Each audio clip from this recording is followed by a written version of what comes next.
خانہ کعبہ شریف کا تعارف تھوڑا سا کروا دوں، اس کے بغیر آپ کو طواف اور سعی کا پتہ نہیں چلے گا۔ ایک دفعہ درود شریف پڑھ لیجئے۔ اللہم صلی علی محمد وعلی آل محمد کما صلیت علی ابراہیم وعلی آل ابراہیم انک حمید مجید۔ اللہم بارک علی محمد وعلی آل محمد کما بارکت علی ابراہیم وعلی آل ابراہیم انک حمید مجید۔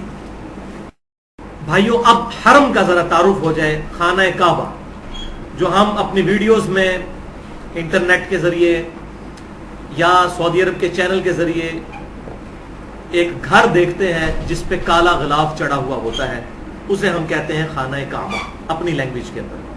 اور وہ پوری مسجد جو ہے مسجد الحرام ہے، یعنی حرمت والی جگہ ہے، وہاں پر حرام کام کرنا بہت بڑا گناہ ہے۔ اس کا تعارف سن لیتے ہیں۔ خانہ کعبہ شریف بھائیو بیسیکلی ریکٹینگولر شیپ میں ہے، مستطیل ہے، اور اگر حتیم کو بیچ میں شامل کیا جائے تو پرفیکٹ مستطیل بن جائے، لیکن اس وقت بھی اگرچہ حتیم باہر ہے لیکن پھر بھی یہ ریکٹینگولر شیپ میں ہے خانہ کعبہ شریف۔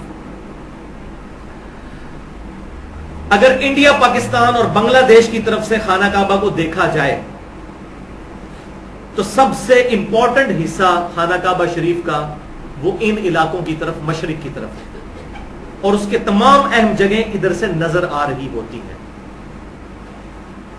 یہ ریکٹینگولر شیپ میں خانہ کعبہ شریف، اس کا جو یہ والا کارنر ہے، اس کارنر پہ ہے حجر اسود جو جنتی پتھر ہے، اس کا تعارف بھی میں بعد میں کروا دوں گا۔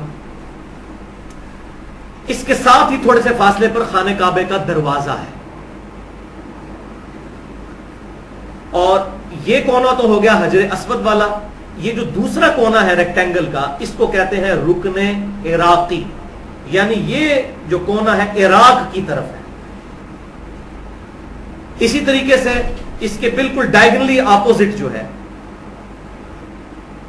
وہ ہے رکن یمانی، یہ کارنر یمن کی طرف ہے، اس لیے اسے رکن یمانی کہتے ہیں۔ اور حجر اسود کے ڈائیگنلی اپوزٹ جو رکن ہے اس کو رکن شامی کہتے ہیں، یہ کارنر شام کی طرف ہے۔ یہ یاد رکھنا ضروری نہیں ہے، لیکن میں صرف سمجھانے کے لیے یہ بات کر رہا ہوں۔ اسی طریقے سے رکن عراقی سے لے کر رکن شامی تک ایک چھوٹی سی دیوار سائیڈ میں سیمی سرکولر نظر آئے گی، اس کو ہم کہتے ہیں حتیم، اور یہ خانہ کعبے کا حصہ ہے۔ صحیح بخاری میں موجود ہے کہ مشرکین عرب جو ہیں وہ اپنے پاکیزہ مال کے ذریعے بیت اللہ شریف کی تعمیر کرنے لگے، تو ان کا مال ختم ہو گیا، تو انہوں نے خانہ کعبہ شریف کو تھوڑا سا بنایا، یہ جو کمرہ سا بنایا، اور باقی حصے میں چھوٹی سی دیوار بنا کے اس کو چھوڑ دیا، اگرچہ وہ خانہ کعبہ شریف کا حصہ ہے۔ اور بخاری اور مسلم کی حدیث ہے، اے عائشہ، اگر مجھے تیری قوم کا خیال نہ ہوتا کہ یہ نئے نئے جاہلیت سے پھرے ہیں تو میں حتیم کو بھی خانہ کعبے میں داخل کر دیتا، لیکن فتنے کے ڈر سے نہیں کرتا، اور وہ اللہ کی طرف سے ہمارے لیے رحمت ہوئی۔ آج تک حتیم خانہ کعبے سے باہر ہے، لیکن اس کے اندر نماز پڑھنا گویا خانہ کعبہ کے اندر نماز پڑھنا ہے۔ اور اسی کے اندر اوپر آپ دیکھیں گے پرنالا بہت بڑا سا نظر آئے گا، اسے مزاب رحمت کہتے ہیں، یعنی خانہ کعبے کی چھت کا پانی حتیم کے اوپر گرتا ہے۔ تو حتیم میں کھڑے ہو کر نماز پڑھی گویا کہ آپ نے خانہ کعبہ کے اندر پڑھی، اور آسانی سے بندہ پہنچ جاتا ہے۔ اسی طریقے سے یہ جو دیوار ہے جس کے ایک کونے پہ حجر اسود اور دوسرے پہ رکن عراقی ہے، اسی میں رکن عراقی کے پاس ہی تھوڑا سا پیچھے ہٹ کر مقام ابراہیم ہے، یلو کلر کی جالی، اور اس کے اندر وہ پتھر جس پہ ابراہیم علیہ السلام کے پاؤں مبارک کے نشان اب بھی موجود ہیں، اللہ تعالیٰ کی طرف سے معجزانہ طور پر، جس پہ کھڑے ہو کر انہوں نے خانہ کعبہ کی تعمیر کی تھی، جس کا ذکر قرآن میں ہے وَاتَّخِذُوا مِن مَّقَامِ إِبْرَاهِيمَ مُصَلًّى، اے نبی صلی اللہ علیہ وسلم ابراہیم علیہ السلام کے کھڑے ہونے کی جگہ کو اپنا مصلی بنا لو۔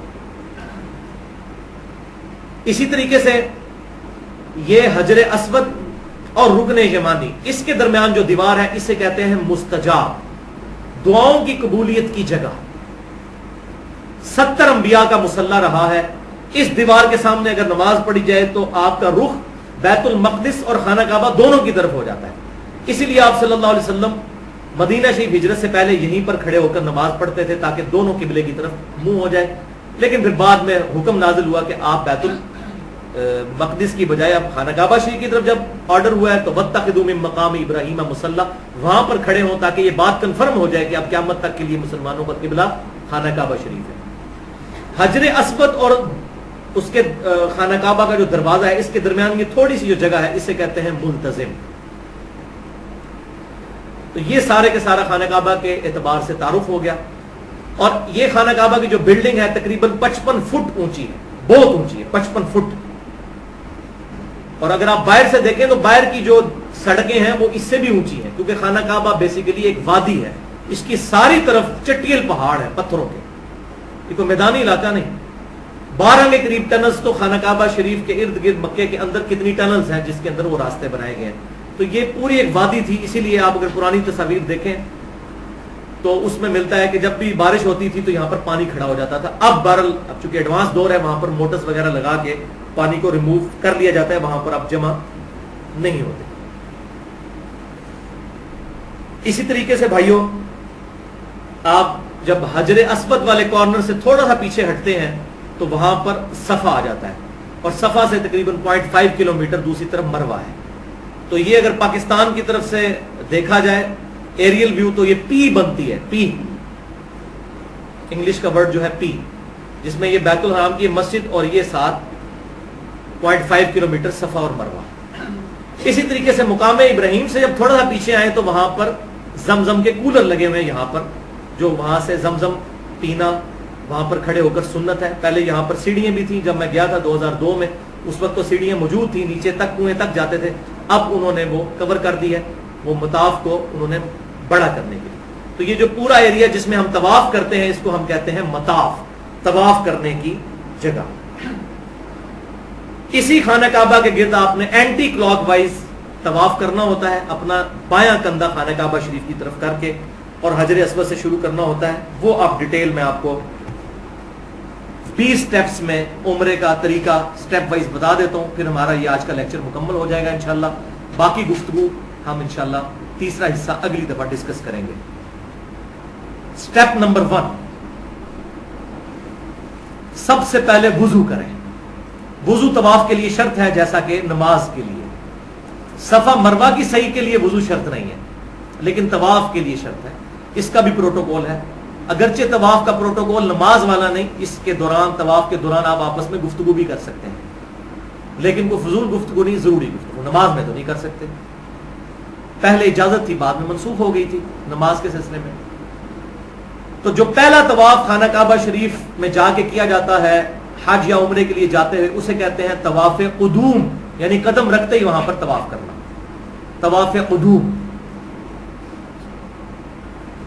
تو یہ پہلا سٹیپ ہے کہ وضو کیا اور آپ حرم شریف کے اندر آئے اور تلبیہ آپ کی زبان پر جاری ہو, لبیک اللہم لبیک لبیک لا شریک لک لبیک ان الحمد والنعمت لک والملک لا شریک لک.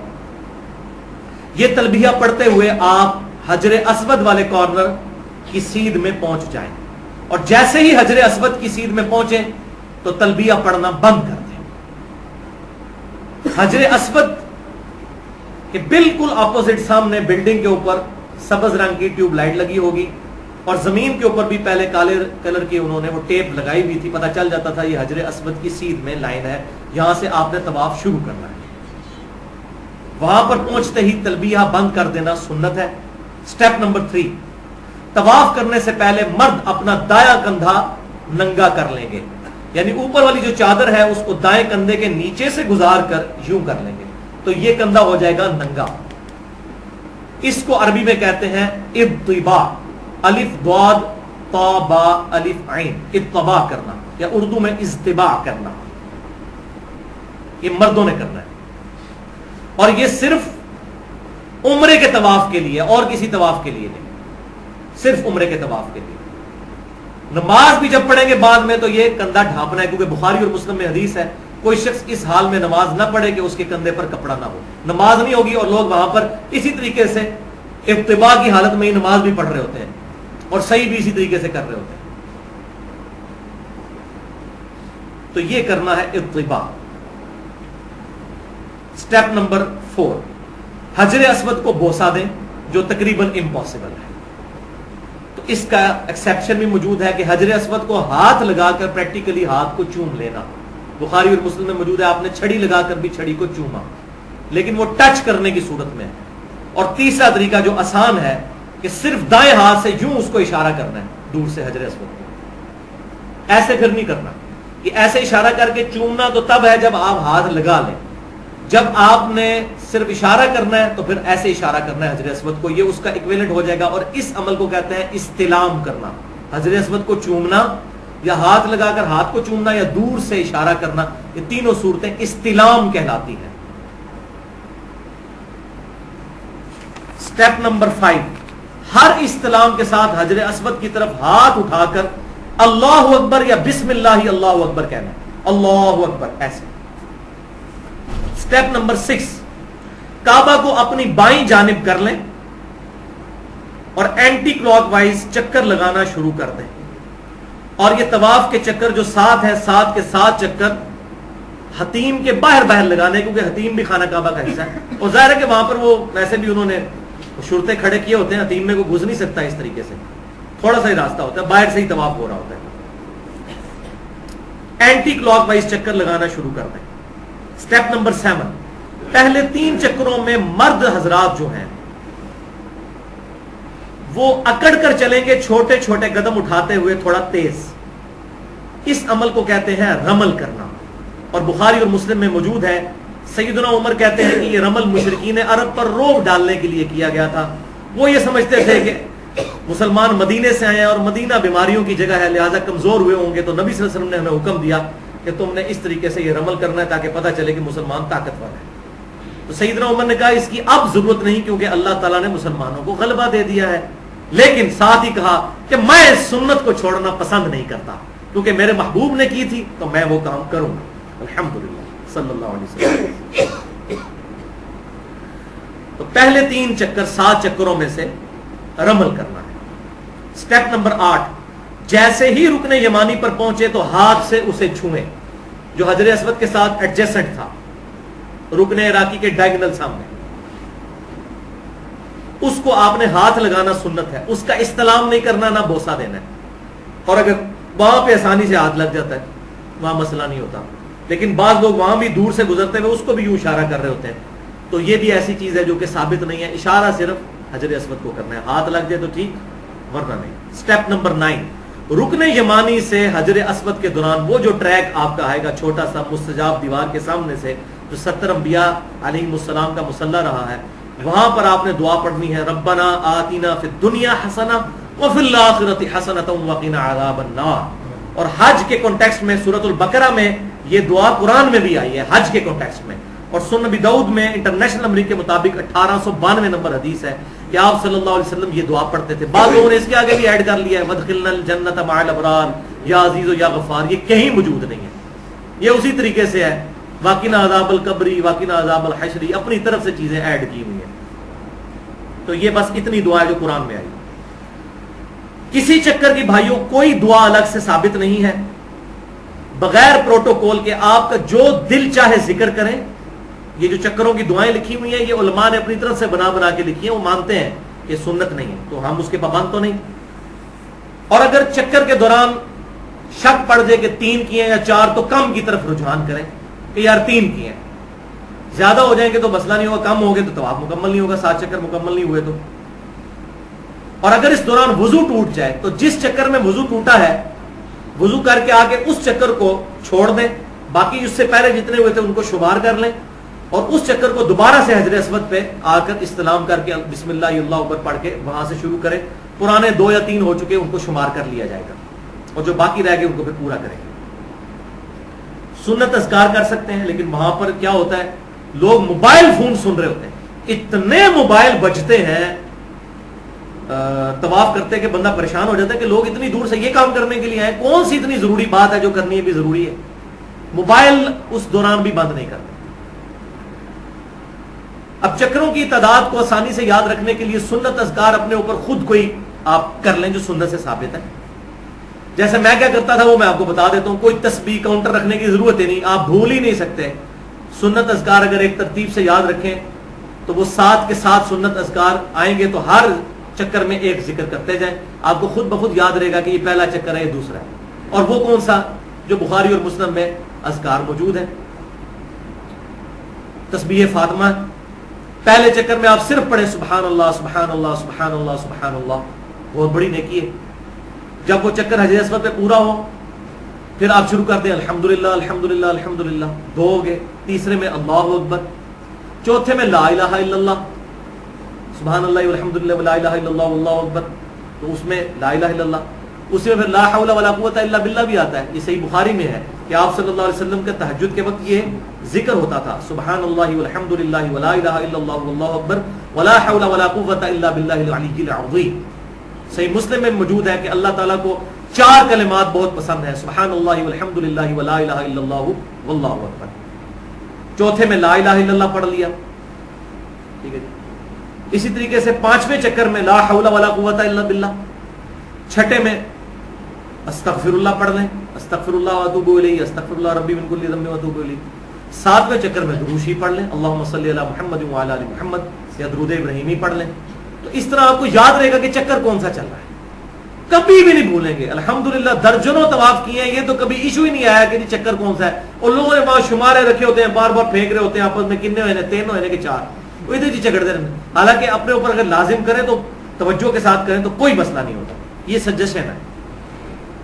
سٹیپ نمبر 10، ہر چکر کے اینڈ پہ حجر اسود کا استلام کرنا ہے۔ طواف کا سٹارٹ بھی حجر اسود کے استلام سے ہوا اور ہر چکر کے اینڈ پہ بھی استلام کرنا ہے۔ سٹیپ نمبر 11، کل 7 چکر لگانے ہیں، 3 میں مردوں نے رمل کرنا ہے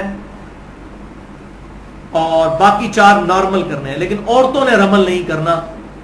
وہ مسند امام شافعی میں صحیح سند کے ساتھ انٹرنیشنل نمبر کے مطابق 573 نمبر اثر ہے عبداللہ ابن عمر رضی اللہ تعالیٰ عنہ کا، وہ فرماتے ہیں کہ عورتوں نے نہ تو رمل کرنا ہے، طواف کے دوران دوڑنا ہے، اور نہ ہی صحیح کرتے ہوئے دوڑنا ہے، جہاں پر وہ ایک تھوڑا سا پورشن آتا ہے جہاں مردوں نے دوڑنا ہوتا ہے، لہٰذا یہ حدیث سے ثابت ہے یہ بات، تو دوڑنا نہیں ہے، صرف مردوں نے دوڑنا ہے۔ اچھا، اس کے بعد سٹیپ نمبر 12، تو 7 چکر ہوں گے اور 8 استلام بنیں گے، کیونکہ پہلے چکر کے شروع میں بھی آپ نے استلام کیا تھا، ہر چکر کے بعد بھی کیا، 7 چکروں کے بعد کیے تو 7 ہو گئے، اور پہلے چکر کے شروع میں بھی کیا تھا، 8 استلام ہو گئے۔ سٹیپ نمبر 12 ہے کہ آپ پھر مقام ابراہیم کے پاس آئیں، حجر اسود کے ساتھ ہی تھوڑا سا اس طرف اسی دیوار کے آگے مقام ابراہیم، اس کی سیدھ میں آگے کھڑے ہو جائیں اور وہاں پر آیت پڑھیں وَاتَّخِذُوا مِن مَقَامِ إِبْرَاهِيمَ مُصَلًّى، اور ابراہیم کے کھڑے ہونے کی جگہ کو اپنی نماز کا مقام بنا لو، یہ سنت ہے پڑھنا۔ وہاں پر آپ نے اس کی سیدھ میں 2 نفل پڑھنے ہیں، یعنی ایگزیکٹ اس کو سترا بنا کر پیچھے تک کہیں بھی نماز پڑھی جا سکتی ہے۔ اور اس میں صحیح مسلم میں موجود ہے کہ آپ صلی اللہ علیہ وسلم نے پہلی رکعت میں قل یا ایھا الکافرون اور دوسری میں قل ھو اللہ احد، یہ 2 صورتیں پڑھی تھی۔ یہ مکروہ وقت کے علاوہ کسی بھی وقت 2 نفل پڑھے جا سکتے ہیں، اور وہ مینلی 3 مکروہ وقت ہیں جو مسئلہ نمبر 30 کے اندر میں نے ڈیٹیل سے بتائے ہیں۔ ایک تو سورج نکلتے وقت تقریباً 10 منٹ کا وقت، اور سورج جب درمیان میں پہنچ جائے اس وقت 10 سے 20 منٹ کا وقت، اور غروب سے 10-20 منٹ پہلے، یہ 3 اوقات ہیں۔ ان کے علاوہ جتنے بھی اوقات ہیں ان میں طواف کے نفل پڑھے جا سکتے ہیں۔ یہ طواف کے آپ نے نفل پڑھے تو اب آپ کا طواف مکمل ہو گیا۔ اس کے بعد جتنے طواف آپ نے عام کپڑوں میں بھی کرنے ہیں ان کا طریقہ یہی ہوگا، لیکن اس میں تو احرام والا ہے، ابھی اس کا باقی حصہ وہ آگے باقی ہے۔ تو سادہ کپڑوں میں جو طواف کریں گے اس میں مرد رمل نہیں کریں گے، وہ عام حالت میں ہی طواف ہوگا، رمل صرف احرام کی حالت میں ہے۔ ایک بات مجھ سے سکپ ہو گئی، میں یہاں پر بتا دیتا ہوں کہ بعض لوگ یہ سمجھتے ہیں کہ حج اور عمرے کے دوران مسجد حرام کے اندر جو لوگ نماز پڑھ رہے ہیں اس نمازی کے آگے سے گزر سکتے ہیں، اور خصوصاً یہ تماشا لگتا ہے مقام ابراہیم پہ جہاں پہ اتنے لوگ نوافل پڑھ رہے ہوتے ہیں، تو لوگ ان کے آگے سے بے دھڑک گزر جاتے ہیں کہ کوئی گناہ نہیں ہے۔ بھائیو، وہاں بھی اسی طریقے سے بلکہ اس سے بڑا گناہ ہے نمازی کے آگے سے گزرنا۔ صحیح بخاری میں حدیث ہے، اگر لوگ اس گناہ کو جان لیتے تو 40 تک انتظار کرتے۔ راوی کہتے ہیں مجھے یاد نہیں کہ آپ صلی اللہ علیہ وسلم نے 40 دن فرمایا یا 40 سال فرمایا یا 40 مہینے، 40 دن بھی ہو تو بہت زیادہ ہے۔ اگر گناہ جان لیتے تو 40 دن بھی انتظار کرتے لیکن نمازی کے آگے سے نہ گزرتے۔ تو اس کا بڑا آسان حل جو میں آپ کو تجویز کرتا ہوں، زبانی تو سارے باتیں کرتے ہیں، اس کا سمپل سولوشن یہ ہے کہ ظاہر ہے اکیلا تو کوئی حج عمرے کے لیے نہیں جاتا، یا بیوی ساتھ ہوتی ہے یا دوست وغیرہ ساتھ ہوتے ہیں، تو ہم تو اس طرح بھائی کرتے تھے کہ پہلے جو ہے وہ میں خود سترا بند کے سامنے بیٹھ جاتا تھا اور بیوی کو کہتا تھا میرے پیچھے کھڑے ہو کر نفل پڑھ لو. اب سترا ہے, کوئی آگے سے گزرتا بھی رہے تو خیر ہے, سترا ہوگا تو سترا کم از کم جو ہے وہ 1.5 فٹ ہونا چاہیے, 1 ہاتھ کے برابر. اس کے بعد جب وہ نفل پڑھ لیتی تھی, وہ میرے سامنے آ کے بیٹھ جاتی تھی, تو میں اس کے پیچھے 2 نفل پڑھ لیتا تھا. اس طریقے سے ہم خود اپنا سترا بنا لیتے تھے. اگر اس طریقے سے اہتمام کیا جائے, اور یہ میرا مشورہ سعودی حکومت تک بھی پہنچے, وہاں پر لکھ کے لگا دیں, کیونکہ جتنی وہاں یہ اتنا بڑا گناہ ہے کہ کوئی اس کو گناہ سمجھتا ہی نہیں. ایک تو میں نے یہ بتایا نا کہ بے حیائی کے معاملے میں اور موبائل فون کے اعتبار سے, اور یہ اتنا بڑا گناہ سب لوگ کرتے ہیں, کوئی کسی کو نہیں سمجھاتا. لوگ فخریہ نمازیوں کے آگے سے گزرتے ہیں اور سمجھتے ہیں کہ یہاں تو کوئی گناہ نہیں ہے, تو مجبوری ہے. ایسا نہیں. ایک صورت میں نمازی کے آگے سے گزر سکتے ہیں, جب جماعت کے ساتھ نماز ہو رہی ہو, اس میں صرف امام کے آگے سترا ہو تو وہ کافی ہے. عام نمازی کے آگے سے گزر جائے گناہ گار نہیں ہوتا. لیکن جب کوئی جماعت کے ساتھ نماز نہیں پڑھ رہا, تو اب ہر بندے کے آگے اپنا سترا الگ سے ہونا ضروری ہے. تو یہ میں نے سترے والا مسئلہ بھی اس حوالے سے کلیئر کر دیا. سٹیپ نمبر 13, 2 نوافل کے بعد مقام ابراہیم کی سیدھ میں بالکل پیچھے چلے جائیں, وہاں پر زمزم کے کولر لگے ہیں, ان سے آپ نے زمزم قبلہ رخ کھڑے ہو کر پینا ہے. یہ سنت ہے. سٹیپ نمبر 14, پھر دوبارہ آپ حجر اسود پہ آئیں گے اور پھر استلام کریں گے. یہ 9واں استلام ہوگا. اس کے بعد آپ نے صفا کی طرف جانا ہے. لیکن اس میں ایک سٹیپ بعض لوگ کرتے ہیں, وہ ہے ملتزم پر چمٹ کر دعا کرنا. ملتزم کہتے ہیں حجر اسود اور دروازے کے درمیان جو تھوڑا سا ٹکڑا ہے, اس پہ چمٹ کے دعا کی جاتی ہے.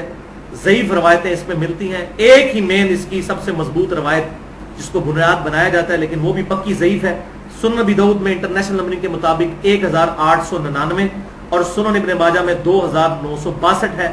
لیکن اس میں ایک تبع تابعی ہے راوی مثنى ابن الصباح المتوفى 149 ہجری. یہ ضعیف بلکہ متروک راوی تھے, ایسے راوی کے جن سے حدیث لینا محدثین نے چھوڑ دی تھی, اور یہ آخری وقت میں اختلاط کا شکار بھی ہو گئے تھے, ان کا حافظہ بھی بگڑ گیا تھا. لہذا شیخ البانی نے اس حدیث کو جو حسن کہا, وہ انہوں نے فارمولہ لگایا ضعیف جمع ضعیف برابر ہے حسن. اسی لیے شیخ زبیر علی زئی صاحب نے اسے ضعیف لکھا ہے اور انوار الصحیفہ میں ڈالا ہے کہ یہ ضعیف روایت ہے. اور ویسے بھی بھائیوں صحیح بخاری اور صحیح مسلم کا اسلوب ہی بتاتا ہے کہ ایک جگہ ایسی ہے کہ جہاں پر آپ صلی اللہ علیہ وسلم نے پروٹوکول کے ساتھ ایسا کام کیا ہے, اور وہ ہے حجر اسود, کہ اس کو آپ صلی اللہ علیہ وسلم نے بوسہ دیا ہے. بخاری اور مسلم کی متفق علیہ حدیث ہے. صحیح بخاری میں انٹرنیشنل نمبرنگ کے مطابق 1597 اور صحیح مسلم میں 3070 کہ سیدنا عمر رضی اللہ تعالیٰ عنہ حجر اسود کے پاس آئے, اس کو بوسہ دیتے ہوئے ارشاد فرمایا, اے حجر اسود, تو ایک پتھر ہی تو ہے, نہ کسی کو نفع دے سکتا ہے نہ نقصان. اگر میں اپنے محبوب صلی اللہ علیہ وسلم کو نہ دیکھتا کہ وہ تجھے چوم رہے تھے, تو میں تجھے چومتا بھی نہ. تو حجر اسود کا اگر یہ سٹیٹس ہے, تو ملتزم اور رکن یمانی وہ کہاں پر کس لیول پہ آئیں گے؟ تو حجر اسود جو ہے, اس کے ساتھ بعض لوگوں نے جوڑ دیا کہ سیدنا علی نے سیدنا عمر سے کہا کہ نہیں, یہ نفع بھی دیتا ہے اور نقصان بھی دیتا ہے. یہ روایت کہیں پر نہیں لکھی ہوئی. بخاری اور مسلم کا میں نے نمبر بتا دیا, خود کھول کے دیکھ لیں, روایت اتنی ہے. لیکن یہ بات درست ہے, جامعہ ترمذی اور سنن ابی داؤد میں, سنن ابن ماجہ میں, ترمذی میں 961 نمبر, ابن ماجہ میں 2944, کہ نبی صلی اللہ علیہ وسلم نے فرمایا, اللہ تعالیٰ قیامت والے دن حجر اسود کو 2 آنکھیں اور 1 زبان دے گا جس سے وہ بولے گا, اور ان لوگوں کے حق میں گواہی دے گا جس نے اس کو چوما ہوگا. وہ تو ہر نماز پڑھنے والی جگہ بھی گواہی دے گی. ہم یہاں پر درس قرآن سن رہے ہیں, یہ جگہ بھی گواہی دے گی. بوسہ ضرور دیں حجر اسود کو, اس میں کوئی شک نہیں ہے کہ بہت اہم ترین پتھر ہے. لیکن لیکن لیکن اب یہ کڑوی بات ہے, بہت کڑوی بات, کہ جو بے حیائی کا طوفان بدتمیزی حجر اسود کے پاس ہوتا ہے, یقین کریں ولیعوذ باللہ تعالی, مردوں اور عورتوں کا اختلاط وہاں دیکھنے میں ملتا ہے. عورتوں پہ مرد چڑھے ہوئے ہوتے ہیں, مردوں پہ عورتیں چڑھی ہوئی ہوتی ہیں. اتنا رش, ہزاروں لوگ جب ایک پتھر کو چومنے کے لیے آئیں گے تو کیا حالت ہوگی. میرا تو جا کے سارے کا ساری وہاں پہ روحانیت جو ہے نا, میں نے کہا یار خانہ کعبہ کے اندر اتنی بے حیائی مچائی ہوئی ہے ایک مستحب کام کو پورا کرنے کے لیے, جبکہ وہ استلام دور سے بھی ہو سکتا ہے. یہ 5 چیزیں ایسی ہیں جو مجھے بڑی عجیب لگی. ایک تو جن سے میرا دل کھٹا ہوا. ایک تو یہ والی چیز. دوسرا طواف کے دوران لوگ بھیک مانگ رہے ہوتے ہیں. آپ طواف کر رہے ہیں, نیچے لوگوں نے ہاتھ, اور اکثر پاکستانی ہوتے ہیں, یہ سندھ کے رہنے والے لوگ. تیسرا موبائل بجتے ہیں. چوتھا نظروں کی حفاظت وہاں پر بڑا مشکل ہو جاتا ہے, کیونکہ عورتوں کے چہرے کھلے ہوئے ہیں. ظاہر ہے کہ میں نے بتا دیا, وہ تو حکم ہے, یہی آزمائش تھی. تو جس کو یہاں پر بد نظری کی عادت ہے وہ وہاں جا کر بھی کوئی اس کا کوئی سوئچ آن نہیں ہو جائے گا کہ وہ بڑا نیک و پرہیزگار ہو جائے گا. جڑے اتنے پیڑے وہ لاہور بھی پیڑے, جو ادھر برے وہ لاہور جا کے بھی برے ہوں گے, خانہ کعبے میں بھی برے ہوں گے. اور پانچویں چیز, ہر موقع پر صبر کا دامن تھامنا, یہ بڑا مشکل کام ہے. بھائیو, جامعہ ترمذی میں 877 نمبر حدیث ہے, اور مسند امام احمد میں بھی صحیح سند کے ساتھ 2796 کہ آپ صلی اللہ علیہ وسلم نے فرمایا کہ جنت کا یاقوت, یہ کالا پتھر حجر اسود اللہ تعالیٰ نے اتارا تھا. یہ دودھ کی طرح سفید تھا, لیکن لوگوں کے گناہوں کی نحوست کی وجہ سے اس کا رنگ کالا پڑ گیا, اس لیے اب اسے حجر اسود کہتے ہیں. اسود عربی میں کہتے ہیں کالے رنگ. اب یب کہتے ہیں سفید کلر. تو یہ سیاہ ہوا لوگوں کے گناہوں کے اثرات کی وجہ سے پتھر سیاہ ہو گیا. پتھر کا اثر لوگوں پہ نہیں پڑا, یہ پوائنٹ ذرا نوٹ کرنا ہے. اب اس سے ڈال گئے کہ اگر جنت کا وہ یاقوت, اس کا اثر لوگوں پہ نہیں پڑ رہا, الٹا لوگوں سے وہ اثر لے رہا ہے, تو یہ جو یاقوت, مرجان اور زمرد لوگ یہ انگوٹھیاں پہنتے ہیں اور یہ یقین رکھتے ہیں کہ اس کی وجہ سے کوئی ہمیں نفع پہنچ جائے گا, تو وہ آپ خود سوچ لیں جنت کا پتھر کسی کو نفع نقصان نہیں دے سکتا. اور سیدنا عمر نے کیسا عقیدہ امت کو دیا کہ تو پتھر ہی ہے, نہ نفع دے سکتا ہے نہ نقصان. اب سیدنا عمر کے سامنے اگر کوئی یہ انگوٹھیاں پہن کے آ جائے اور کہ جی میں نے اس لیے پہنی ہوئی ہے, تو پھر حضرت عمر کے جلال کا سامنا پھر اس کو کرنا پڑے گا کہ وہ تو حجر اسود کے اوپر اتنا بڑا فتوا لگا رہے ہیں, تو یہ پتھر کس, وہ جنت کا یاقوت اور یہ تو دنیا کا یاقوت. سٹیپ نمبر 15, اور وہ ہے صحیح کا آغاز, یعنی 9واں استلام کر کے آپ صفا کی طرف آئے, یعنی حجر اسود والے کونے میں پیچھے چلے جائیں. وہاں پر پہاڑی صفا کی اور اس سے 0.5 کلومیٹر دور بالکل سوسی سیدھ میں triple story building, air condition بہترین, کوئی پرابلم ہی نہیں جناب صحیح کرنے میں. پہلے کرنی تو بڑی مصیبت ہوتی تھی. تو صفا سے مروہ تک آپ نے صحیح کرنی ہے. صفا پر پہنچے اور وہاں پر جا کے یہ آیت پڑھنا سنت ہے, ان الصفا والمروہ من شعائر اللہ, بے شک صفا اور مروہ اللہ کی نشانیوں میں سے ہے. اور بخاری اور مسلم کی متفق علیہ حدیث ہے, مشرکین عرب صفا مروہ کی صحیح کرتے تھے. جب مسلمان ہو گئے وہ, تو وہ اس کو مشرکین کی رسم سمجھتے تھے. تو اللہ تعالیٰ نے پھر یہ آیت نازل کی کہ مشرکین کی ساری باتیں غلط نہیں ہیں. یہی میں کہتا ہوں بھائیو, بریلویوں کی, دیوبندیوں کی, اہل حدیثوں کی, شیعوں کی, سب کی ساری باتیں غلط نہیں ہیں, کچھ ٹھیک بھی ہیں. تو مشرکین کی بھی ساری باتیں غلط نہیں تھیں. اللہ تعالیٰ نے فرمایا نہیں, صفا اور مروہ اللہ کی نشانیوں میں سے ہے. یہ نہیں کہ وہ کر رہے ہیں تو تم نے نہیں کرنا, یا سکھ داڑھی رکھتے ہیں تو مسلمان کی ہم نے داڑھی نہیں رکھنی, اس طرح کی ضد نہیں. تو یہ پھر آیات نازل ہوئی. پھر آپ صلی اللہ علیہ وسلم نے وہاں کھڑے ہو کر کہا, ابدأ بما بدأ اللہ بہ, میں بھی وہیں سے ابتدا کرتا ہوں اپنی صحیح کی جہاں سے اللہ نے شروع کی, یعنی ان الصفا, پہلے صفا, والمروہ, اور مروہ. تو میں صفا سے صحیح کا آغاز کرتا ہوں. سٹیپ نمبر 16, صفا پہاڑی پر ابھی تک وہ پہاڑی چٹیل پہاڑ کی چھوٹی سی انہوں نے حصہ رکھا ہوا ہے, اس پہ انہوں نے اپاکسی وغیرہ لگا کے اس کو ایسا کر دیا کہ اس کے اوپر سے کوئی پتھر وغیرہ نہ توڑے, کیونکہ یہاں سے لوگ جو جاتے ہیں وہ تو چھوٹی چھوٹی کینچیاں بھی جیب میں رکھی ہوتی ہیں, غلاف کعبہ کاٹ رہے ہوتے ہیں جیب میں ڈالنے کے لیے, اس کے عجیب و غریب حرکتیں کرتے ہیں. تو انہوں نے پتھروں کے اوپر موٹی کلر کی اپاکسی ٹرانسپیرنٹ چڑھا دی ہے, سمجھ لیں آپ ایلفی کی کوئی فارم ہے کہ اس کے اوپر سے کوئی پتھر اکھاڑ نہیں سکتا. تو وہ ابھی اس کے نشانات باقی ہیں. وہاں پر کھڑے ہو کر قبلہ رخ ہو جائیں, وہاں سے قبلہ رخ آپ کو خود بخود پتہ چلے گا, کیونکہ صفا مروہ میں بھی قبلے کے اعتبار سے لائنیں ماربل کے اندر ڈلی ہوئی ہیں. آپ کہیں بھی کھڑے ہوں حرم شریف کی پوری مسجد میں, آپ کو قبلہ نظر نہ بھی آئے تب بھی اس کی ڈائریکشن پتہ چل جائے گی. تو ہاتھ اٹھا کر دعا کی طرح ہاتھ اٹھا کر قبلہ رخ, کلمات پڑھیں, اللہ اکبر اللہ اکبر اللہ اکبر, یہ 3 دفعہ. پھر لا الہ الا اللہ وحدہ لا شریک لہ لہ الملک ولہ الحمد وہو علی کل شیء قدیر, مشہور ہے. اس کے علاوہ بھی ہیں چیزیں, تو ضروری نہیں, لیکن یہ ذکر ضرور کریں. اس کے علاوہ ملتا ہے لا الہ الا اللہ وحدہ انجز وعدہ, یعنی وہ اللہ جس نے اپنا وعدہ پورا کیا, ونصر عبدہ, اور اس نے اپنے بندے محمد صلی اللہ علیہ وسلم کی مدد فرمائی, وہزم الاحزاب وحدہ, اور اکیلا سب کے سب کافروں کے گروہ کو شکست دے دی, اللہ اکیلے. اللہ. پھر دعائیں مانگے, نبی صلی اللہ علیہ وسلم نے وہاں لمبی دعائیں مانگی, اور پھر یہ 3 دفعہ یہ کام کرنا ہے. پھر وہ اللہ اکبر 3 دفعہ یہ صفا پہ کرنا ہے. اس کے بعد آپ نے مروہ کی طرف چلنا شروع کر دینا ہے. سٹیپ نمبر 17، صفا سے چلتے ہوئے مروہ تک آئیں. 0.75 کلومیٹر 0.5 کلومیٹر تقریباً بنتا ہے، آدھا کلومیٹر. تو مروہ کی پہاڑی پر بھی جا کے یہی کام آپ نے کرنا ہے جو صفا پہ کیے تھے.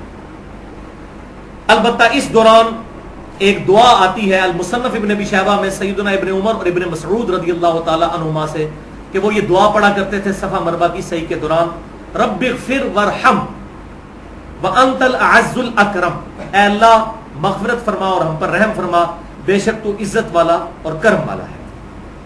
سٹیپ نمبر 18، صفا کے قریب جب مروہ کی طرف جائیں گے تو صفا مروہ کا اگر سینٹر کر لیں، اس کا بھی آگے سینٹر کریں تو صفا کے جو قریب والا حصہ بنتا ہے وہاں پر 2 سبز ستون اور لائنیں بنی ہوئی ہوں گی. وہاں پر پہلے ڈھلوان ہوتی تھی، وہاں سے اما ہاجر رضی اللہ تعالی عنہا، میں نے بتایا ہاجرہ لفظ نہیں ہاجر لفظ ہے، وہاں سے دوڑ کر گزری تھی. تو وہاں سے دوڑ کر گزرنا نبی صلی اللہ علیہ وسلم کی بھی سنت ہے، لیکن صرف مردوں نے گزرنا ہے. وہ مسند امام شافعی میں صحیح سند کے ساتھ 573 نمبر اثر ہے کہ ابن عمر رضی اللہ تعالیٰ عنہ کہتے ہیں کہ چاہے رمل کرنا ہو، طواف کے دوران دوڑنا ہو یا سعی کے دوران دوڑنا ہو، یہ صرف مردوں کے لیے خاص ہے، عورتیں ایسا کام نہیں کریں گی. تو وہاں سے دوڑ کر گزرنا ہے، عورتیں نارمل چلیں گی. Step number 19، second last step, Marwa پہنچ کر وہی دعائیں کریں جو کہ آپ نے صفا پر کی تھی. تو یہاں بھی 7 چکر کاٹنے ہیں، لیکن یہ 7 چکر آدھے ہیں، 3.5 بنے گا. یعنی صفا سے مروہ گئے تو 1 چکر، مروہ سے واپس صفا آئے تو 2 ہو گئے. پھر اسی طریقے سے صفا سے مروہ 3، پھر مروہ سے صفا 4، اور اسی طریقے سے یعنی ون سائڈ کو ایک پورا چکر شمار کیا جائے گا. تو وہ اگر آپ دائرے میں دیکھیں تو 3.5 یعنی اس سے آدھے بنتے ہیں. تو 7 ٹریک بنے گے. آخری 20 نمبر سٹیپ یہ ہے کہ مروہ پر پہنچ کر 7ویں ٹریک کے اینڈ میں مرد حضرات جو ہیں وہ یا حلق کروائیں. بخاری اور مسلم میں حدیث ہے، آپ صلی اللہ علیہ وسلم نے 3 دفعہ دعا کی ان لوگوں کے لیے جو کہ حج اور عمرے میں حلق کرواتے ہیں، یعنی ٹینڈ کروانا جسے ہم کہتے ہیں، سر سے مکمل بال اس طرح سے ریموو کر دینا. اور 1 دفعہ دعا فرمائی ہے بال چھوٹے کرنے والوں کے لیے، اس کو ہم کہتے ہیں قصر، اس کو کہتے ہیں حلق، اسے قصر. تو قصر بھی کروا سکتے ہیں، موٹی مشین بھی پھروا سکتے ہیں. افضل یہی ہے کہ حلق کروائیں. بعض وہاں پہ مرد اپنے ٹشن کے چکر میں جو ہے وہ تھوڑے سے بال سائڈ سے کاٹتے ہیں تو وہ احرام کی پابندیوں سے آزاد نہیں ہوں گے اور ان پہ دم واجب ہو جائے گا. تو وہ بال ریموو کرنے ہیں، چاہے چھوٹے کروائیں، پورے سر کے بال چھوٹے کروانے، یہ نہیں کہ تھوڑے حصے کے کروا دیے جسے قضا کرنا کہتے ہیں، وہ تو آپ نے ویسے ہی منع فرمائے. پورے کے پورے سر کے بال ریموو کروانے ہیں، چاہے چھوٹے کروائیں چاہے اس طرح کروائیں. عورتوں کے لیے اس میں حکم ہے کہ 1 پور کے برابر یا 2 پور کے برابر چٹیا اپنی اس کے گرد لپیٹ کے اس کے وہ کینچی سے بال کاٹ دیے جائیں. باقی کاٹنے کی ضرورت نہیں، اتنے ہی کافی ہیں. تو آپ جیسے ہی مروہ پر پہنچیں گے باہر جام کھڑے ہوئے ہوں گے، باہر بہت ساری دکانیں ہیں، 5 ریال وہ رہتے ہیں، عرصہ دراز سے ایک ہی ریٹ ہے اور اس کو حلق کروانے کے. الحمدللہ اب آپ احرام کی پابندیوں سے آزاد ہو جائیں گے جیسے ہی بال کٹوائیں گے یا اس طرح بھروا دیں گے. اچھا بال کٹوائیں گے تو 10 ریال لیتے ہیں، اور اگر اس طرح بھروائیں تو 5 ریال لیتے ہیں، کیونکہ وہ آسان کام ہے. تو اور افضل بھی وہی ہے. اب یہ آپ کا مکمل ہو گیا عمرہ. اب سکون سے کمرے میں جا کر چادریں کھولیں، غسل کریں اور نارمل کپڑے پہن لیں، تو آپ کا یہ مکمل عمرہ الحمدللہ ادا ہو گیا. یہاں پر 2-3 باتیں میں اینڈ میں بتا دوں. بعض لوگوں میں یہ عقیدہ ہے کہ جو عمرہ کر لے اس پہ حج کرنا فرض ہو جاتا ہے. یہ 100% جھوٹ ہے. فرض تو ہے ہی حج، عمرہ تو ہے ہی نہیں. اور حج اس پہ فرض ہے جس کی استطاعت ہے. اب جس کی حج کی استطاعت نہیں، وہ اگر صرف عمرہ کر لیتا ہے تو عمرہ کرے، نفلی ثواب ہے. لیکن یہ نہیں کہ عمرہ کر لیا تو اب پھنس گیا حج کرے گا، نہیں بھائی. عمرے کا ریٹ اس وقت پاکستانی رمضان کے علاوہ 70-80 ہزار روپے ہے، اور حج کا ریٹ 3 لاکھ سے شروع ہوتا ہے.